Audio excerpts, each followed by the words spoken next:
মা ঘুমাইছে দরজা জানলা লাগাই দিয়া।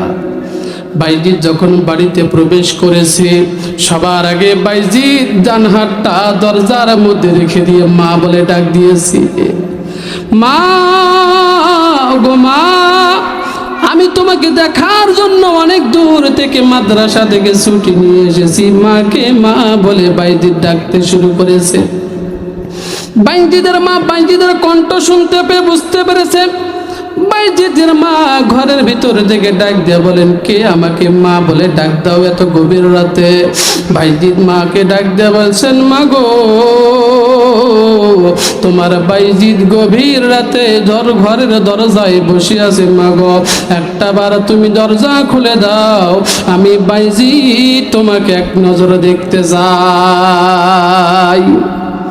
বাইজিদের মা বাইজিদকে ডাক দিয়ে বলছেন ঘরের ভিতর থেকে, বাইজিদ রে, তুমি আমার বাইজিদ হতে পারো না।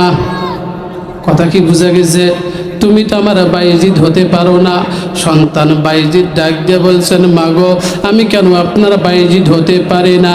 বাইজিদের মা ডাক দিয়ে বলছেন, বাইজিদ, আমি উস্তাদের সঙ্গে ওয়াদা করে এসেছি, যতক্ষণ পর্যন্ত আলেম না হয়েছ তোমার সঙ্গে আমার সাক্ষাৎ হবে না। বাইজিদ দা, যেভাবে তুমি মাদ্রাসায় এসেছ তেমন করে তুমি মাদ্রাসায় চলে যাও।